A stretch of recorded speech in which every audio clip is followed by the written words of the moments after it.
So hello guys, it's me once again, Michael Bernales of Page Property by DMCA Home. So kamusta kayo guys? I hope you're well and good.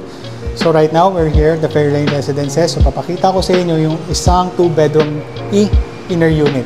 So makikita naman natin dito yung mga numbers niya from living and dining up to the balcony. So we have the approximate gross area of 53.5 square meters. So this is a 2-bedroom E. So papakita ko sa inyo ngayon once na pumasok na tayo. So tara! So right now guys, we're here at the entrance. So ito yung isa sa mga gusto ko sa 2-bedroom E. It's because para na kayo may foyer dito o may receiving area. So yan, pwede kayo maglagay ng mga ornamentals dito or kung ano yung mga design na gusto nyo. So ngayon, pagpasok natin, nandito na yung kitchen. So ito yung countertop granite finish siya. So which includes the cabinets. Yan, so soft close system cabinets na siya and included na siya sa turnover. Ang mga hindi included, yung mga backsplash and syempre kung ano yung mga gamit na nakikita nyo. And also we have the range hood, but it is not included. Pero yung provision niya for the exhaust, it's included. So we're here right now at the dining. So yan, makikita naman natin dito yung dining area natin, which accommodates 4 packs or 4 persons. So ngayon, nandito tayo ngayon sa living area. So nandito ang ating entertainment system. This is the television. So we could also have our sound system here.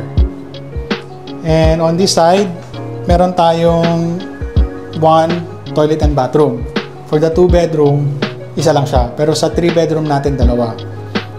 So ngayon, ang mga included kasi dito is yung countertop granite finish niya and also the shower set. So naka-rain shower na siya.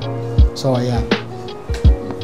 And we're going to the bedroom 2. So ito usually, syempre for a family, dito nakalagay si baby. And on the other side kasi, nandun yung master's bedroom. So, itong master's bedroom natin, nandito yung access papuntang balcony. And makikita naman natin dito yung bed, which is a queen size bed or a twin bed with do. And yung mga provisions natin for the aircon para sa mga rooms is window type. And ngayon, papakita ko sa inyo yung balcony. So, the balcony consists of 8 square meters. So makikita naman natin dun sa pinakita ko dun sa inyo, dun sa labas. And ayan, sample lang ko lang. So ayan, napakaluwag pa rin niya. If you're going to have your coffee here or a drink here, napaka-relaxing niya. Syempre, you can also enjoy the view of the city. So tara guys.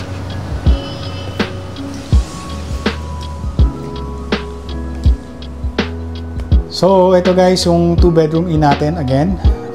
If you have any questions or reservations or site tripping that you want to do, just feel free to contact me or message me at my contact details. And syempre ilalagay ko rin sa description ang mga detalye nitong unit na to. And maraming salamat guys sa pag-support and sa panonood ng aking mga videos sa aking YouTube channel. And guys, kung bago kayo, please do subscribe and para ma-update kayo sa mga panibagong videos ko and mga panibagong project updates natin. So maraming salamat guys and have a great day ahead and ciao!